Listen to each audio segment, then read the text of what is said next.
Hello, my name is Lou, And I'm Katie. and you're listening to Files from the Other Side. This week, we're opening up the files on Supernatural basics. There Are No Rules, is where I'd like to start this one. Girl. Yeah, have you seen America today? There's no rules. There shouldn't be rules in America today because the rules that we have in place in America today are bonkers. It's all batshit insane. Bonkers, backwards, upside down. We are the other side. Who is it? Are we in the upside down? Are we in the bad place? This is the bad place. Was that a good Kristen Bell impression? Because I feel like it was. It was great, yeah. Okay, yes. No rules. Okay, yeah. So here's why.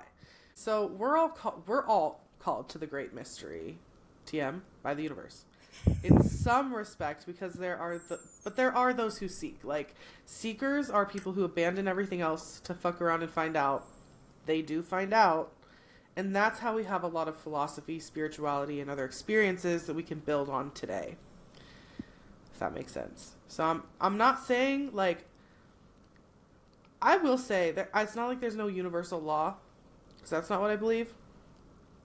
But as a paranormal investigator, right, the supernatural basic that I want, like, any paranormal investigator to come away from is, like, you're the explorer.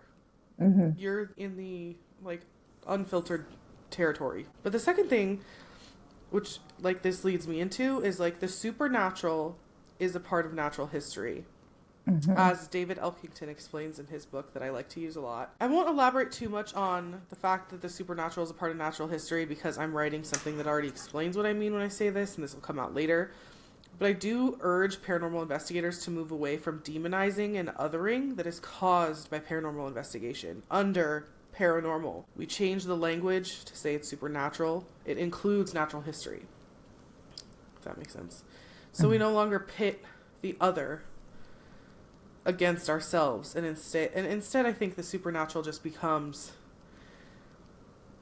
the mystery. TM again.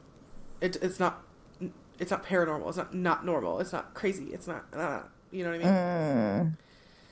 So that's where I'm at with that. Super above natural, like, you know, that's what it literally means. Is like it's the most natural. It's like the shit that quantum physics explains.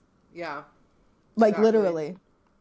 Like, half the time would you like me to explain reincarnation? Because it's basic physics. You just did by saying it's basic physics. I mean, yeah, it's the first law of thermodynamics. Energy can neither be created nor destroyed.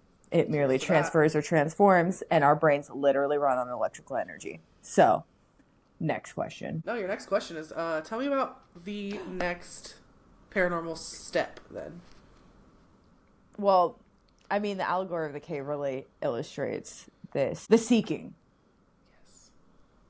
You know, because do we all know? I'm going to act like nobody knows what Plato's allegory of the cave is. Dude, I didn't read Plato's allegory of the cave until I was 20. Okay. So I wouldn't presume anything about that. Okay. I definitely did, but I went to a rich white people, like Catholic, all girls, like high. I didn't know philosophy was something you could do until more recently. So I feel like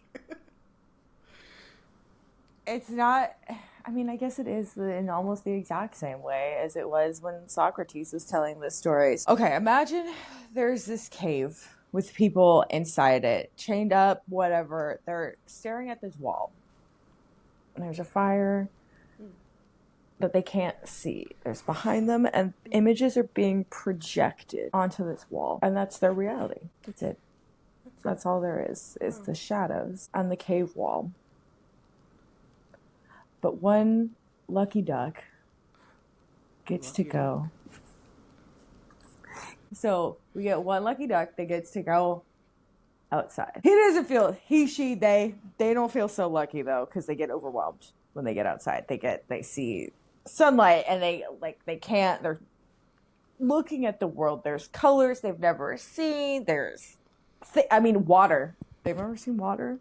How do you project water onto a wall? You can't. They're adjusting, they can't see it first, of course, because sunlight is so blinding after being in the darkness of the cave. So they're just you're seeing forms, figures, and then you start to adjust. You kind of be able to look around. You experience grass, and you're like, "The fuck is this? Is it real? Is it not real? I don't know." You see reflections that you find water for the first time, and you're like, "What is this shit? Why can I see other things reflected? Is it in it? Is it not? It's reflecting from the outside. What the fuck?" And you get to look at the mountains and the sky, and you see the sun, and you're like, "What?" And you can't look at it for too long. And then you go back to the cave. Are you still the lucky duck? Are you still what? Right? Or are you a sacrificial lamb of some sort that you have to tell, or what? Wait. I like the idea that the person who goes back to the cave has a job to do. Well, yeah, because now he has to. Well, I mean, honestly, like not even like a job to do. You just need to process it externally. Like you just need to be like, guys, the fuck, like what is this shit? Yeah. You know, like you'd have to be like, I don't know. And like to take the allegory just a step further, because I think Katie's giving you it, but like the shadows on the wall are people in the cave making shadows on the wall, meaning there's another group of people in the cave helping the chained group of people see a figure. Let's say that figure is a horse. So they know what a horse is, but a horse is the figure on the wall. That unchained person goes up. Not only do they see all the water and the sun and the mountains, they see a horse. So now, what is a fucking horse? What is a horse? Is what it is the a thing on the horse? wall? Or is it the thing that he huge saw? Thing over there. That giant, muscular ass, beautiful, Animal. majestic. Yeah. Yeah. Which one's real? Which one is the real horse? According to Plato, neither one. They're all forms of the highest good, but we're getting there. Well, basically, so he's got to tell people. In the video that I watched it was Michael Phillips, right? That you sent me. He was great. We stan him, by the way. We stan ourselves. I've never some Third Eye Drops actually listened to Third Eye Drops. But I really like those videos. Okay. Oh, the form of the good is the mystery that makes the world make sense is one of the fucking quotes from Michael Phillips in the thing. It's like the quantum physics of it all. Like the fucking the like innate. Anyways, okay. So then the person in the wall, they have to tell the other people about it, but they have the obligation. They want to share their truth, right? It's the seeker. They've become the seeker, having gotten to go outside, and they want to know more. Is it real? Is it not real? What's real? The people don't believe them. To have like real epiphanies, like the veil has to be lifted, you know, right. Like your entire core beliefs. Like that shadow, that's a shadow of a horse. That's not a real horse, you know, on the wall. Right.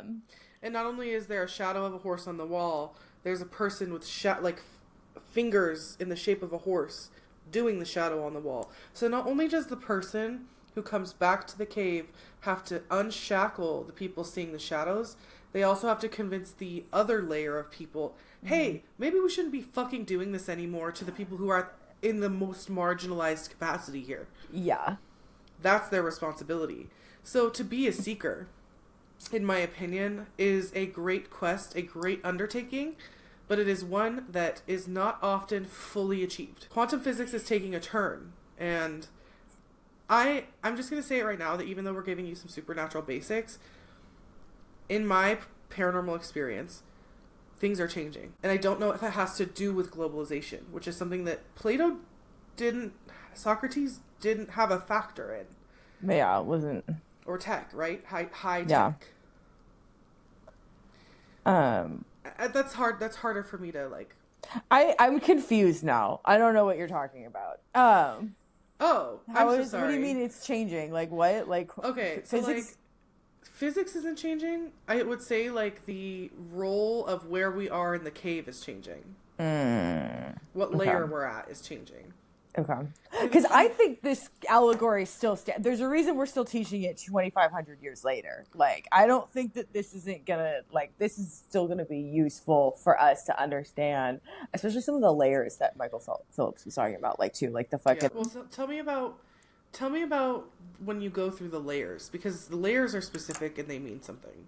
Okay, so that's actually, we need to introduce the forms. Okay, so Plato's whole thing was that everything that we see is like a lower version of the perfect form. Like there's the highest form is the form of the good, and it's literally like inconceivable. Like there's no way that you could have a concept for what that is.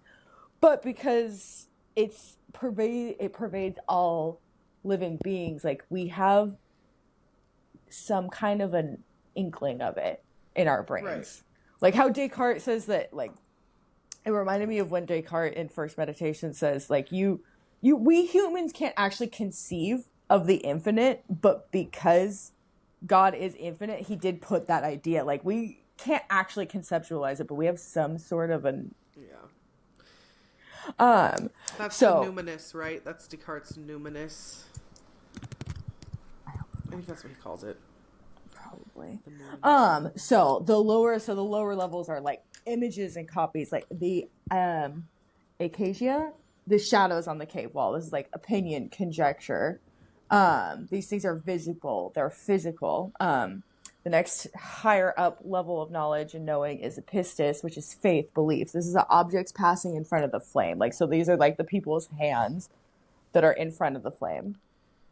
That are casting the shadows on the wall, the acacia. Dianoia, which is math and logic. So these are the reflections in the water. Once we're out of the cave, you see the reflection of the trees and the mountains, and you're like, what is that? Mm. And then we have the highest form of knowledge, noesis, which is direct knowledge of the forms, which is when he's looking at the sun. Right. And so, like, it moves from less real to more real. Yeah. In Plato's philosophy. So I guess what I was saying before about the forms, this is kind of the point I was trying to make, but I didn't land it. Because of quantum physics, those forms are stacked. Like, it's like you might be stuck somewhere in like a version of those hands or a version of those shadows. Okay. You know what I mean? Yeah. Like with globalization and these like tech advances, it's more like, to me, the allegory doesn't change. But what changes is how stacked those lines are and how possible it is to get to the ultimate form.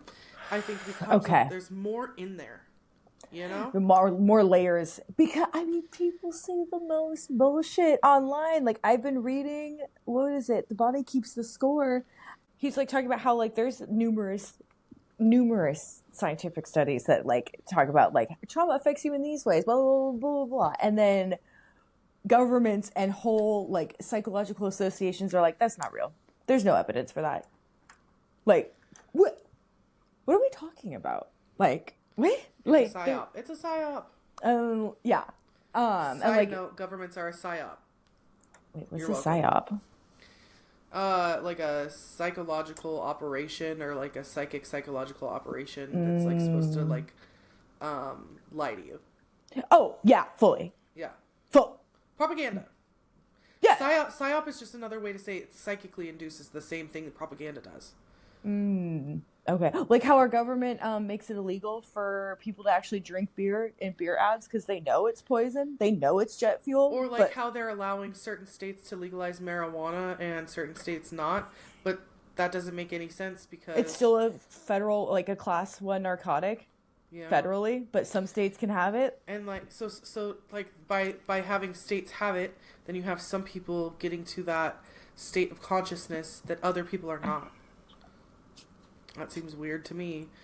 I'm one of those people who are definitely there smoking the ganj, but you know what I mean? Like that is a good point too. Governments are a psyop.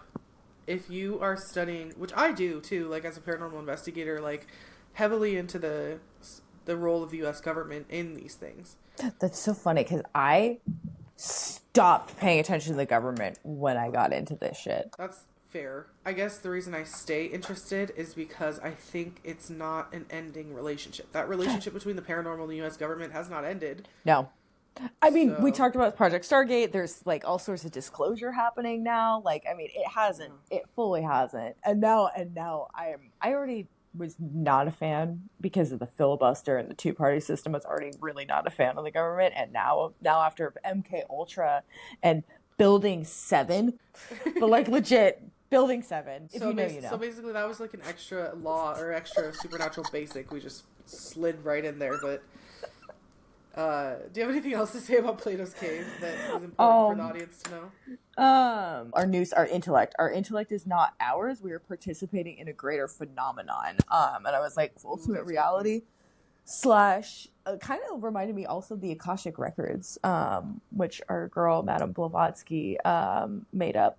Speaking of Madame Blavatsky, did you know that she translated one of the translations of the Emerald Tablet? I don't know what the Emerald Tablet is. Is that the secret where- cipher that she was talking about? No, it's where No. that's where the phrase "as above, so below" comes from. So Okay.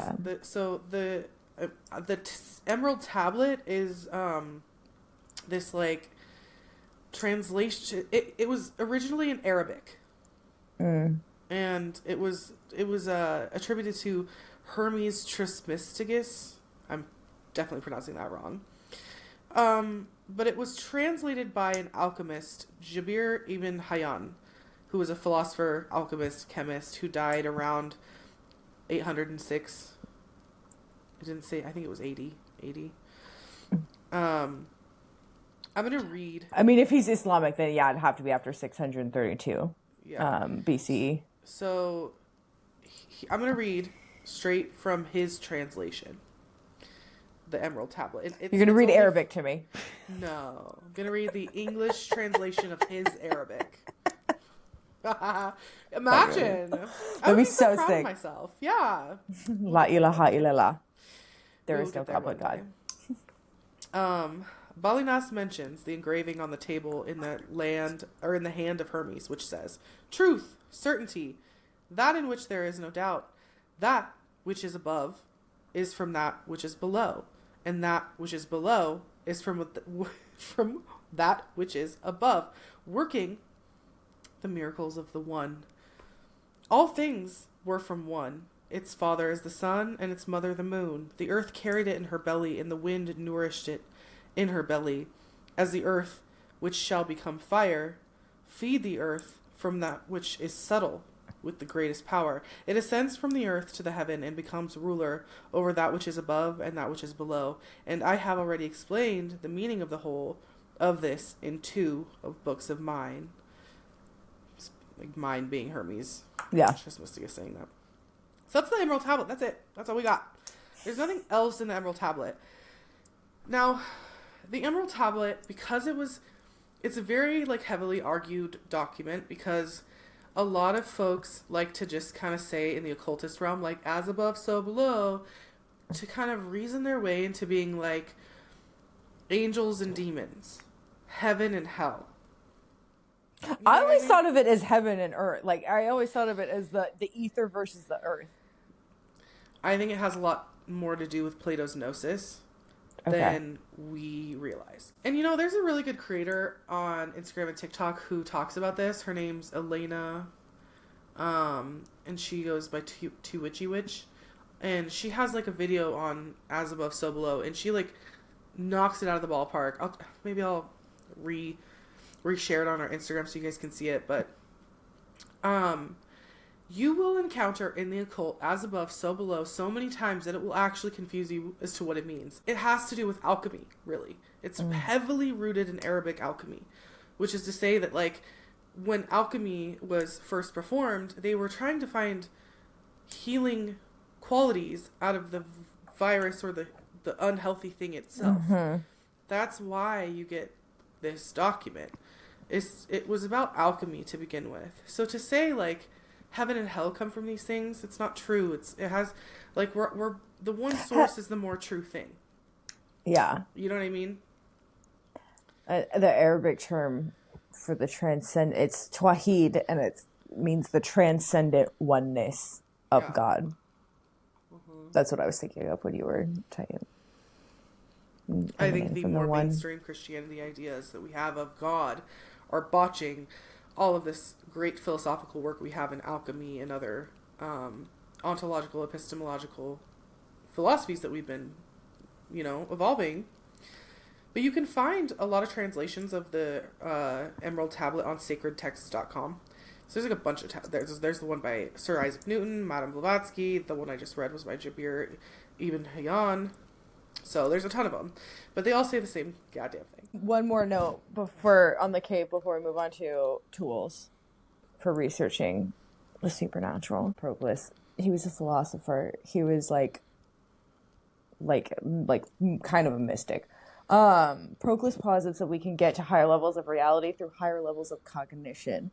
And then I write the rest of my notes. Is this why physics always, underlined always, informs my psycho-spiritual concepts of the world? And then above that note, is this why I always want to study physics? Yes. Yes.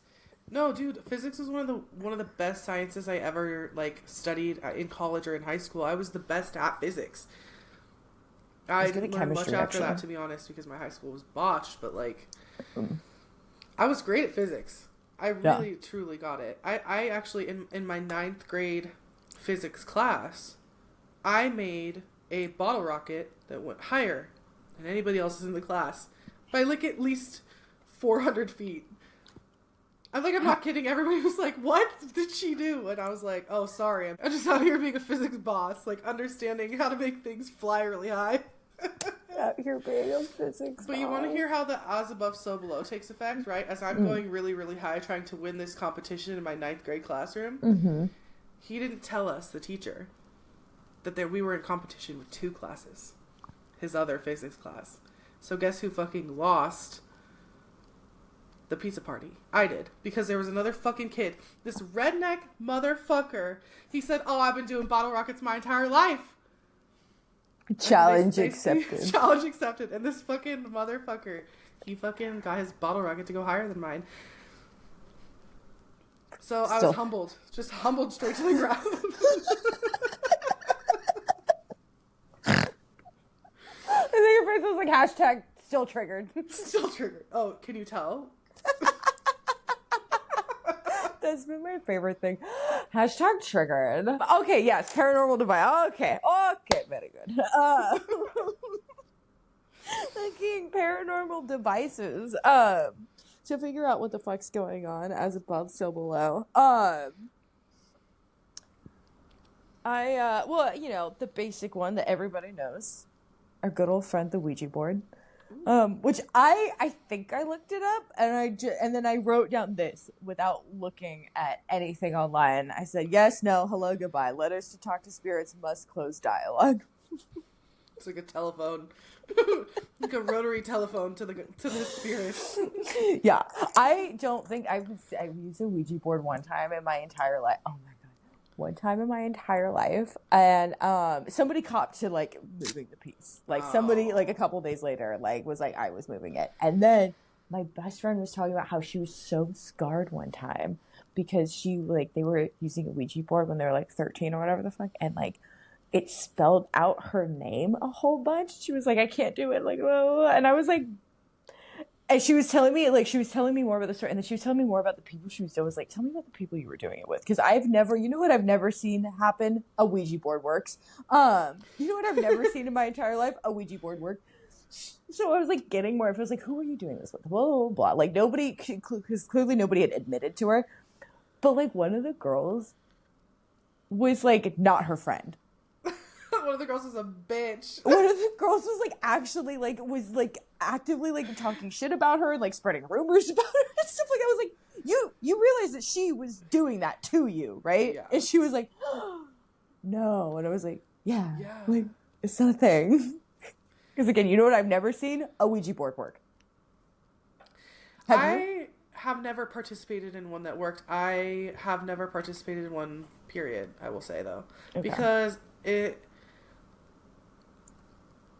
attempts to use your physical body, your hands, as an energetic conduit to move with spirit to the right letter. So you're supposed to channel spirit in your hands and hope that there's enough energy that while you're just barely touching it, it will significantly move under that weight. That light weight you're supposed to put on it. And I think for the time it was created in the early... or in the spiritualism movement, I was the spiritualism. But we have so many other tools that work so much better at this point. A spirit board, I think, in paranormal investigation should be used to literally just get a name. If you're like, I need a name, Yeah. Ask that until you get a fucking name. Yeah. You know what I mean? Because it's a great way to get a name. Which brings us to the next thing, the spirit box, which is a device that scans through radio frequencies at millisecond rates in order to create white noise that spirits can manipulate to talk to us. Beautiful. Thank you. Yeah. Thank you. And that also has to do with like a physics parapsychological like principle too, which is that ghosts or spirits of the dead are supposed to be able to contact us using electromagnetic frequencies that can be also captured in radio waves. Which also we learned from the Project Stargate episode and like researching the Stargate that electromagnetism has something to do with the ability to have psychic powers at all. Yep. Like there is an electromagnetic component to it. So and then we get like the EMF/K2 readers, which are literally electromagnetic field readers. They're meters specifically designed to sense even the minor changes to electromagnetic fields. Yeah. Be careful with those. Make sure your phone is not where the meter is. Or get a dead bell, which is an EMF reader that isn't interfered with by cell phones or walkies, and it looks like a bell. And it's like an actual whole ass contraption. It just looks like a bell that you would ding on a hotel, like the hotel desk at The Shining. Yeah, those things are freaky. It's very hotel desk at The Shining. I haven't seen one myself in an investigation, but I've seen videos where they use them and they're really freaky. The point about the dead bells and the K2 meters and like that kind of thing, you can also use something really cheap, a cat ball, a light up cat ball toy. No shit. Yeah. So you just get these and they're like $11. You get 4 of them on Amazon, okay? Or on Ghost Stop you can get them too for like the same. You get 4 of these things and you push the button on it so that it indicates that it's on. Put it somewhere, make sure nothing moves it, and you're gonna have to test it, right? Walk around, like slam your hands down, make sure that like you know what physical activity. Flash your cell phone in front of it. Yeah, it shouldn't go anywhere with cell phone. It's literally just a physical movement, so it doesn't. So it doesn't trace like electromagnetism. It's a literal motion physical sensor. Movement. It's like a motion sensor. Yeah, a motion sensor that will turn if it's activated. So like you can set these. So, for example, when we were investigating, me and Para Northwest and Haley and Courtney were there. We put our EMF reader, but they also had a cat ball by the brownie and the spell jar we had for the alien investigation, and that cat ball was activated during the investigation. And the only way it could have been activated is if something had moved it. Because there was no wind that day. And my EMF reader also was going off. So it's like there's kind of double confirmation. Like, hey, something's physically near you guys right now. Manipulating the environment. Yeah. Spoogily. The aliens are real. The aliens. I can talk about one of the ways that we use some of these tools. The Estes method. Oh yes, the Estes method. We should absolutely talk about the Estes method before we tell a story. Done before on this podcast. Oh yeah, well yeah, but if you haven't listened to the Bigfoot episode, you should. You're missing First and out foremost, if you haven't. Go watch it on YouTube. We can wait; it's fine. Or finish this and and then go check it out. Whatever, but do watch it on YouTube because it's really fun. There's a lot of me gaping. So the Estes method is we use a spirit box. So it's using a spirit box, but you plug one person into it. Basically, I mean, not like the Matrix. You just like plug headphones into a fucking spirit box. Yeah. And somebody puts on headphones and then they're listening. They're the only ones listening to the white noise. It's not like out for everybody to hear.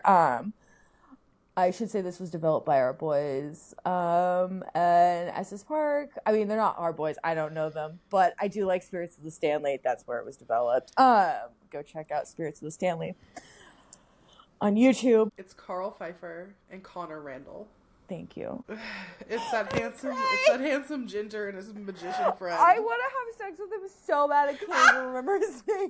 Should I leave that in?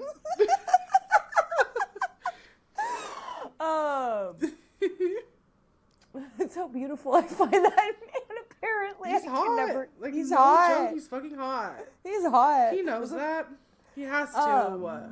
Yeah, he edits his footage. I'm hot. Look at me. I'm sexy. Okay, sorry. Develop. So the hot man and his friend developed the Estes method. This hot man and his friend developed the Estes method in Estes Park, Colorado. Spirits of the Stanley. It's like the hotel that The Shining's based off of. Go check it out. It's super fun. But somebody plugs into the spirit box, listens to frequencies. This has got so off the rails. Listen to frequencies, and the people around them are asking questions. Yeah. So that if you get intelligent answers, like they're not. I couldn't hear shit. I couldn't hear shit when we were doing the Estes method in Colville. Like I couldn't hear you guys. Yeah, and usually you want to blindfold too, so you knock out some of your sight too, so you can't see what your other patrons are saying. Yeah. It's just a way to sensory deprive you, A, and then B, get candid and intelligent answers if you can get them. So, yeah. I'm just locked into Carl being like so. I was literally. Hi, Carl, we're your fangirls, apparently. I hope he doesn't see this until after we investigate something together. Oh, no. We're gonna manifest it. It's gonna happen. So our next journey into supernatural basics is something that I'm kind of like pulling from thin air a little bit, but it's kind of like in the realm of where we're at with UFO stuff right now. But it can be applied to the paranormal, generally speaking.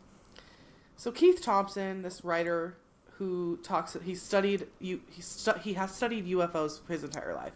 So he talks about like 3 stages of UFO encounters. The 3 stages of the UFO encounters start like this. Once the mundane is separated from your experience, you figure out there's a scientific explanation, like you could kick the tires of the UFO vehicle. The technology becomes important. The second step is then you realize that cross-culturally and throughout history, there's evidence that humanity has encountered UFO or other archetypal figures. Celtic fairy folk, shamanic lore, near-death phenomenon, kind of in the same vein. It's more like some tricky folklore in the making, mythology.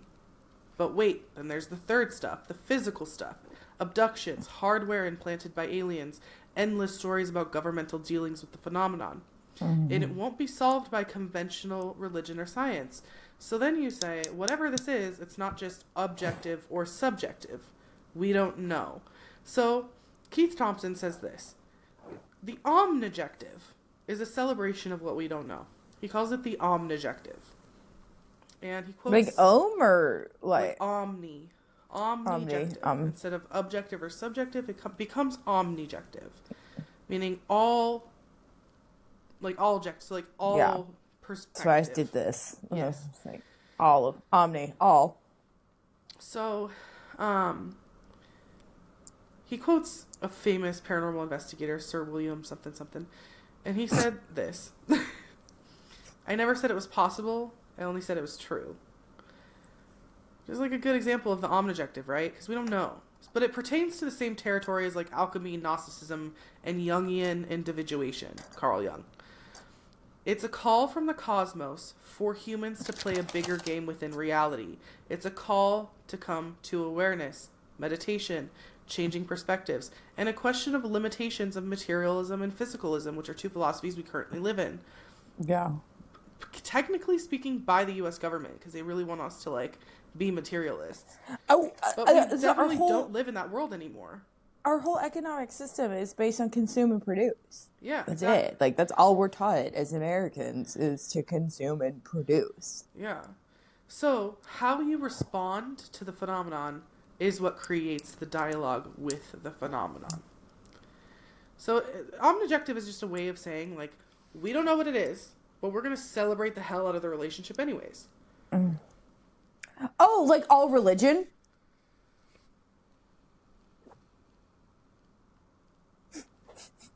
Explain yourself. Wait. I mean, we don't know. This is our best guess.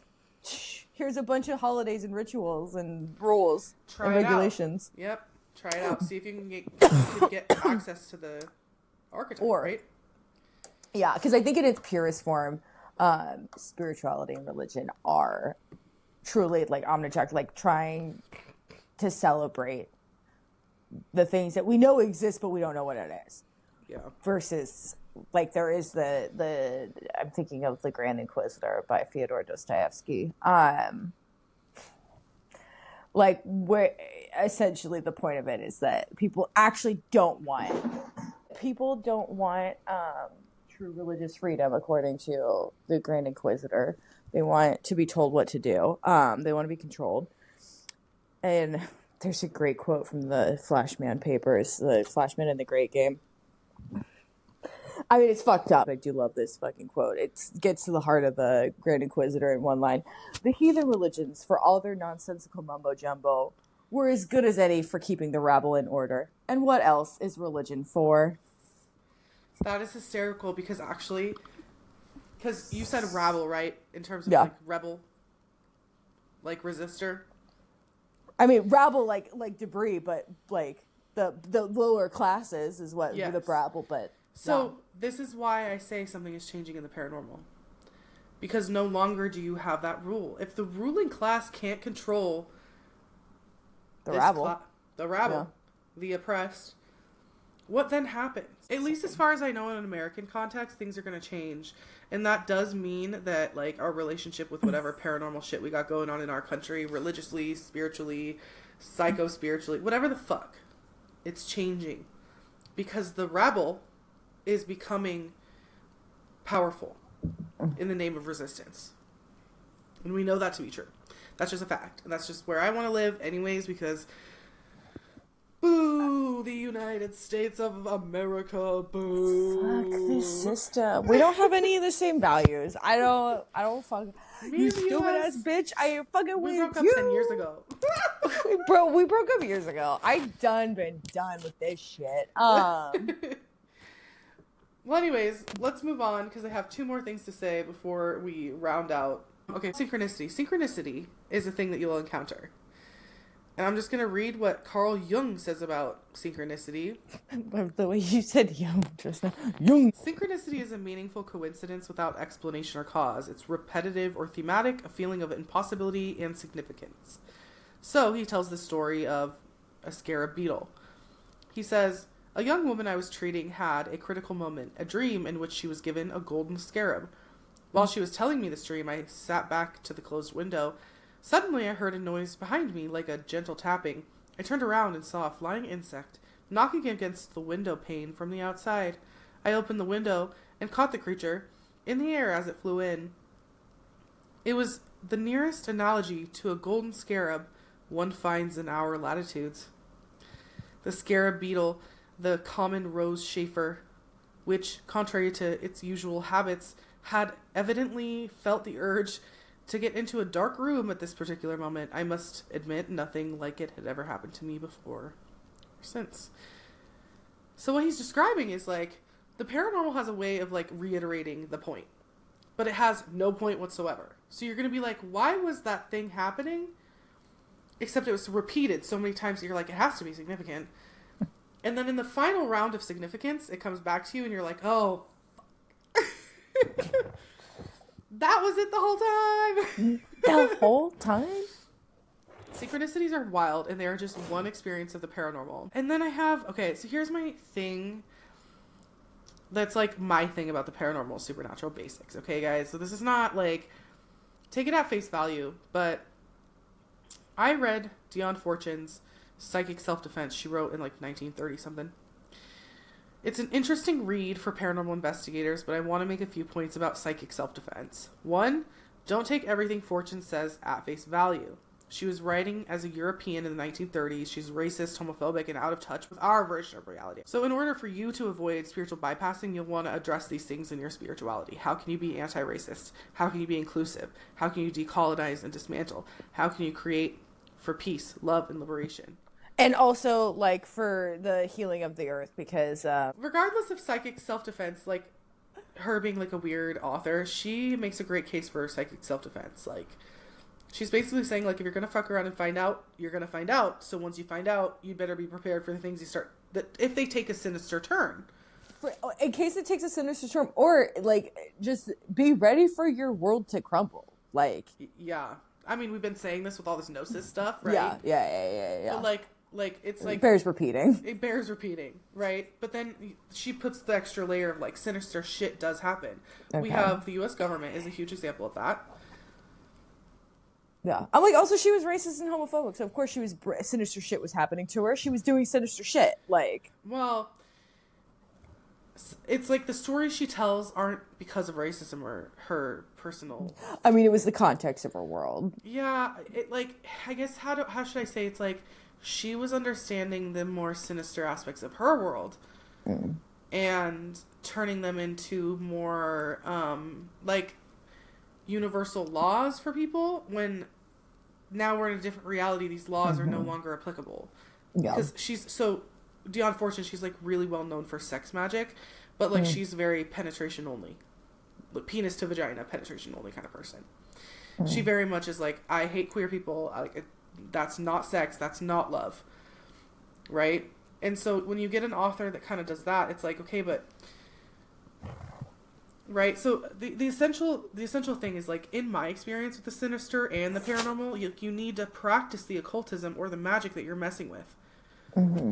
Because it sort of forces you to come to terms with the fact that, just like in the material world, there is an amalgamation of values and actions that inform our responses, as above, so below. So, like, my friend...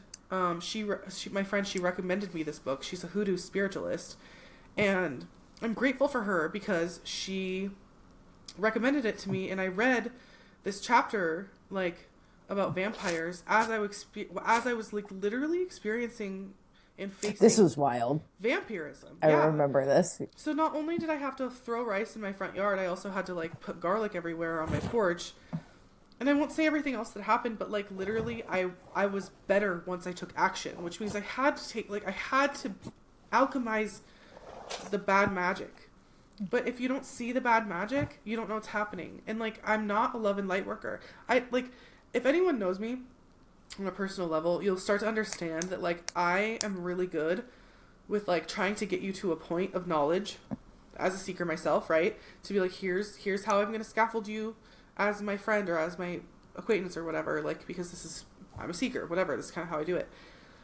The thing is, though, is, like, I'm going to enter that anti-racism, I'm going to enter that decolonization, because you cannot be spiritually bypassing these things. You need to be, if you're going to try to achieve gnosis, you can't spiritually bypass, right? You can't be like, that doesn't work. Like, you can't. No, you have to break through that. You have to figure out. Yeah. So I won't say, like, Dion Fortune's, like, the best example that we have, but she really brings it home to say, like, you have to do this if you are working with the paranormal in any way, or an occultist. Because, like, back in the days that she was writing this, paranormal investigators or occultists, like, had a job. They were, like, solving these cases for people. They were alchemizing the people's bad magic so that they didn't suffer anymore. These days, we don't have that. Nobody's getting paid to do this. Nobody's getting, or, like, you know, like, religious. Psychics are. Capitalism makes it ineffective, though, right? Yeah. The money dilutes the magic. Oh, I went to a psychic. That was me and my mom's present. Like, we're doing experiences, and I was like, do we want to do afternoon tea again, or should we, like, get our nails done, or, like, get our palms read or something? And she was like, oh, let's go see a psychic. And I was like, great, like, let's do it. And it was so scary. It was very fun. We had a great time. Yeah. But one of my psychic told me that I had a love block. She told me not to talk about the reading with anybody because it would fuck up. Like, it would change the energies around it. Thank you for making that face, because that's the face I made. And then she told me she had a love blockage, and she was explaining to me, like, how she was like, well, I'll handle it from my end, blah, blah, blah. And I was like, well, what do I do? And she was like, I mean, you'd do meditations and stuff too, but you'd also, like, you'd do this, blah, blah, blah, and I would do this and this and this, and, like, I could do this. And did you pay her for it? Oh, fuck no. No, she didn't do it. No. She exactly, but she was telling me the things that she would do, and she was like, and then I'll take this to, like, one of the options was, like, she was like, I'll take this to my temple and we'll clear the blockage for you. And I was like, so she may be, like, able to do all that for you, but what she's not telling you is, like, here, you need to pay for it if you want it done, right? Unless she did say that. But, she did say that. She was like, if you want it to, like, cleared, you should clear it soon, because it'll start affecting it might affect your life. Sooner rather than later, it'll affect you. So you should pay us to clear the blockage for you. Right. And then and it was like, I'll take it to my temple superiors or whatever the fuck. And I was like, what cult am I? Exactly. Like, this is not. And I was like, oh, maybe I'll fucking do it. And the more I thought about it, the more I've talked about it with people, I was like, oh, that was like a cult. Like, that, there's not, it's a scam. It's a scam in some way. Whether or not she has the ability, she might have had the ability. She didn't tell me anything I didn't already know. Like, she didn't fucking say anything. I won't say that you shouldn't pay your psychics, because you definitely should. Oh, but you should. If you're getting like a good psychic is going to tell you the what, and they're going to be like, this is what you need to do. You actually have to pay me to get rid of this blockage. Otherwise, the blockage will still exist. Because what they'll try to do is they'll try to, like, if she's scamming you, she's going to push you the product. If she's not scamming you, she's going to tell you why the product is the exact thing you need. But she's not going to be like, only I'm able to fix it, because that's not the truth. No, exactly. She was like, I kept asking for like, well, what do I do? What do I do to clear the blockage? And she was like, you pay me for candle shit. And I was like, no. But if she I think at one point she was like, well, you would be doing things on your end too, but we would do things like we have to. And I was like, this is not real. Like, also, a good spiritualist will tell you, if you want to clear a blockage and you were supposed to do the paying, you do the paying. Which means, yeah, you can by proxy pay her to pay the spirits, but you don't know if she's going to pay the spirits. That's an indication to you that what she picked up was you need to pay the spirits. For all of the gnosis you've achieved thus far, the spirits need a payment for that. And it doesn't have to be physical money. It's just whatever. And this is true in my practice, that you do have to repay spirits. I've recently talked to a spirit who asked me, hey, can you get certified in first aid for me to tell you this information? Within 1 year. And I said, sure, I'll do it. For certified first aid, if I get this piece of information, thank you. It doesn't have to be like super sacrificial, but it also doesn't have to be like I have a money jar with pennies and dollars in it, right? It could be that. I pay my ancestors with food a lot of the time. Like, I'll set up the dinner I had has a bowl for them, or they get candy every week usually. Like, they have a candy bar consistently on the altar, you know. And if Haley has really good wine or beer, they're getting a cup with her. So like, it doesn't have to be super sacrificial like getting first aid, but if it's really important, like I knew it was really important. Hey, I need this information now. I'm willing to pay when I need to pay for it now. It's not capitalism. Like, it might be capitalism, but here's the context I'll give you. A lot of spirits died during capitalism. So to do work, they still need you to help them to do work, which means sharing the resources. Sharing the resources, right? So this is why it's important to even set up supernatural basics. Like, I'm really glad we're talking about this, because in the end, like, you should understand that, like, you have psychic powers. You are a magical, super fucking human being, right? And the supernatural is natural. Like, this is supposed to happen. Gnosis in a society collectively is supposed to happen. What we choose to do with it from this point on is what matters. And like me and Katie have been saying, our emphasis is, hey, earthly stewardship. Hey, take care of the earth. Hey, if we collectively turn the 180, none of this shit matters anymore, because we have this shit ahead of us, right? And I mean, there's also evidence that like we'd be fine. Like, we'd be, you know what? There's actually like enough resources to go around if we live in tune with the earth, and we don't. I don't need strawberries right now. They're not in fucking season. What are we doing here? We're not used to that as a society. Like, our culture is not used to that. Oh my God, I remember watching No Reservations. I'm from a big city. I was watching No Reservations. I think it was No Reservations. Or Parts Unknown, but it was an Anthony Bourdain shit. He was in Vietnam. And when the guide was like, they're at a market, and the guy was like, everything is from within 10 kilometers of here. And I was like, I have never once experienced food that fresh. Yeah. To make this even more depressing, like a few days ago, Trump was trying to send through some like legislation that said that food stamps and all other governmental programs will be halted. It didn't pass. Like, obviously people stopped. I think there was a judge that stopped it, but like... Oh, why doesn't he take away 911 too? Because that's a fucking socialist program. Exactly. Why don't we take away everything that helps everyone in America survive, so he can just sit on his little fucking throne and wank his fucking... I'm not even going to continue. I am to that point where it's like, I live on food stamps. You take food stamps away from me, I cannot fucking eat. If I cannot fucking eat, yes, Channy, if you and I cannot fucking eat, what do? We can't do anything. So what are we left to do? Resist. Victory Gardens. Resist. What did you say? Victory Gardens. That's resistance. That's resistance. Yeah. It wasn't originally, though. It was originally Victory Gardens were you doing your part to help our soldiers, because at one point our government did give a fuck about our soldiers. Well, now we call it sustainable farming, and we're slapping communism on it, so... but it was actually mandated by the government at one point. Right? Isn't it funny how, like, they sometimes want to invest in certain things if it makes them look good? Oh, yeah, we'll give Saddam Hussein weapons during the 80s, but the second he turns against us, fuck him. Like, yeah. Oh, he's fighting the Reds in the 80s, it's fine. Well, okay, so you know what? I think we should save our Shakespeare story. We've gone... This has been beautiful, though. Yeah. This was a really productive and enlightening conversation. As it should be. As above, so below. You know what I mean? We're tapping into our oneness and making it two-ness, and then making it infinite after that. Thank you for listening to this episode of Files from the Other Side. You can find us on Instagram at Files from the Other Side. Share this podcast if you like it. Don't forget to subscribe. Check out Tone's Home, and we'll see you on the other side.